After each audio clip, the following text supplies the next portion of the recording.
Hello, everybody. My name is Ian Lamont. I am the publisher of In 30 Minutes Guides, including the just released Social Security in 30 Minutes by author Emily Pogue. And today I'm going to be talking about SGA and what it means for people who are applying for either SSDI or SSI benefits. And SGA, basically, it stands for Substantial Gainful Activity. And this is the SSA.gov website. This is the official website for Social Security. And on one of the pages, they have the definition of disability. And they say the law defines disability as the inability to engage in any substantial gainful activity, SGA, by reason of any medically determinable physical or mental impairments, which can be expected to result in death, or which has lasted or can be expected to last for a continuous period of not less than 12 months. So this SGA appears as a definition. But you may be thinking, well, what exactly does that mean?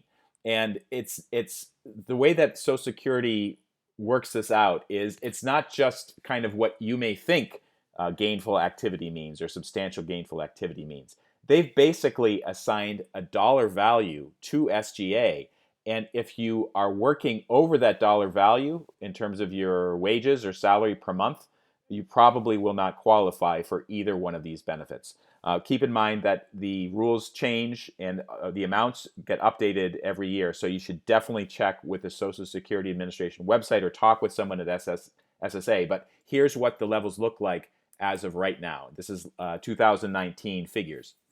So this comes from the book. This comes from Chapter 2 of Social Security in 30 Minutes, Volume 2.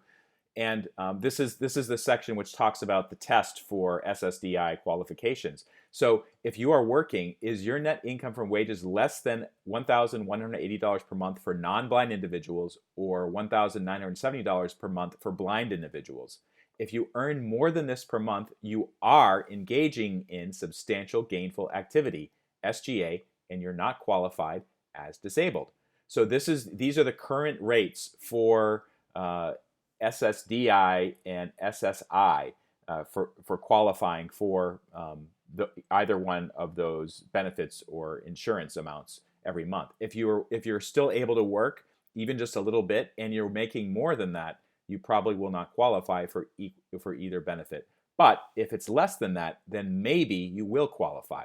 It's not automatic. There's a whole bunch of tests which will be applied, and there's a doctor's examinations and a lot of paperwork. But this SGA is a pretty key part of understanding whether or not you qualify, and that's how the Social Security Administration makes that determination.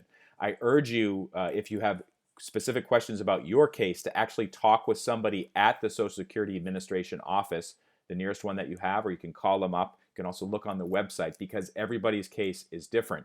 But if you're just looking for a general overview of how SGA works and how SSI and SSDI work, we have these two great books by someone who worked in the field for many years, working for people who were disabled and helping them understand whether or not they qualified. It's Social Security in 30 Minutes, Volume 2 by author Emily Pogue, available from in30minutes.com. My name is Ian Lamont. I'm the publisher of these guides. Thank you so much for watching.